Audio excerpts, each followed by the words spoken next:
ഒരുപാട് ബിസിനസ്സുകാർ അവരുടെ ബിസിനസ്സിൽ നിന്ന് മാറി നിൽക്കാൻ പറ്റുന്നില്ല എന്നുള്ളത് പലപ്പോഴും കംപ്ലൈന്റ് പറയാറുണ്ട്. അതിലൊരു പ്രധാനപ്പെട്ട ഒരു കാര്യം എന്ന് പറയുന്നത് അവർ പല കാര്യങ്ങൾക്കും അവരുടെ ബിസിനസിന്റെ ഉള്ളിൽ അവർ ചെയ്തു വെച്ചിരിക്കുന്ന റോങ് ആയിട്ടുള്ള സിസ്റ്റമാണ്.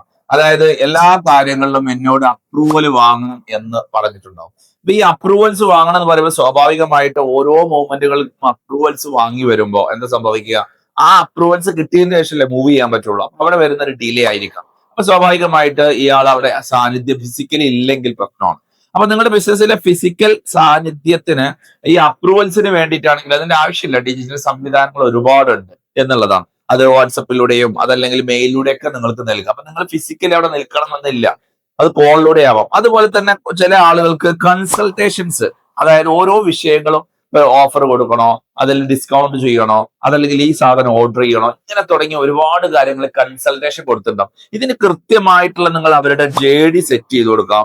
അതല്ലെങ്കിൽ അവരുടെ ഗൈഡ് ലൈൻസ് കൊടുക്കാം, വർക്ക് ഫ്ലോസ് സെറ്റ് ചെയ്ത് കൊടുക്കാം. ഇതെല്ലാം നിങ്ങൾ പഠിച്ചു കഴിഞ്ഞാൽ വളരെ ഈസിയാണ്. അല്ലെങ്കിൽ ഓരോ സമയത്തും നിങ്ങൾ ഫിസിക്കലി അവിടെ അവൈലബിൾ ആയിരിക്കേണ്ടി വരും. മൂന്നാമത്തെ ഒരു പ്രധാനപ്പെട്ട കാര്യമാണ് ഇൻഫോമിങ്. അവരെ എല്ലാ സമയത്തും ഓരോ കാര്യങ്ങൾ ഇൻഫോം ചെയ്യേണ്ടി വരും. ഇത് നിങ്ങൾ ഡിമാൻഡ് ചെയ്തതാണ്, അതുകൊണ്ട് തന്നെ നിങ്ങൾ അവിടെ ഉണ്ടാവേണ്ടി വരും. ഇതെല്ലാം നമുക്ക് നിങ്ങളുടെ അസാന്നിധ്യത്തിൽ ചെയ്യാൻ പറ്റും. നിങ്ങൾ എപ്പോഴും ഫോക്കസ് ചെയ്യേണ്ടത് ബിസിനസിന്റെ ഗ്രോത്തിലേക്ക്, നെക്സ്റ്റ് ലെവലിലേക്ക് ബിസിനസ് കൊണ്ടുപോകാൻ പുതിയ ഇന്നോവേഷൻസ് കണ്ടെത്തുക, പുതിയ പ്രൊഡക്ട്സ് കണ്ടെത്തുക, പുതിയ ആളുകളുമായിട്ട് കൊളാബറേറ്റ് ചെയ്യുക. ഇതിലേക്കൊക്കെ വേണ്ടിയിട്ട് നിങ്ങളുടെ ടൈമിനെ ഫോക്കസ് ചെയ്യണം. അപ്പൊ നിങ്ങളുടെ ഫിസിക്കൽ ടൈം ഏറ്റവും കൂടുതൽ നിങ്ങളുടെ ബിസിനസ്സിൽ ഇൻവെസ്റ്റ് ചെയ്യേണ്ടത് ഇങ്ങനത്തെ കുറെ കാര്യങ്ങളിലാണെങ്കിൽ ഇതിനെല്ലാം ഒരുപാട് സംവിധാനങ്ങൾ ഈ കാലഘട്ടത്തിലുണ്ട്. അപ്പൊ അതിനെ കുറിച്ച് പഠിക്കുക, മനസ്സിലാക്കുക. അതിനൊക്കെയുള്ള ഏറ്റവും ബെസ്റ്റ് ചോയ്സ് ആണ് നമ്മുടെ മിഷമില്ലിന്റെ ക്ലാസ്സുകളൊക്കെ. ഇതിലൂടെ 53 ക്ലാസ് 1 ഇയർ നിങ്ങൾ കേൾക്കുന്നതോടുകൂടെ നിങ്ങളുടെ ബിസിനസിന്റെ എല്ലാവിധ ഓപ്പറേഷൻസിനെയും കൃത്യമായി മാനേജ് ചെയ്യാൻ നിങ്ങൾക്ക് പഠിക്കാൻ സാധിക്കും എന്നുള്ളതാണ്.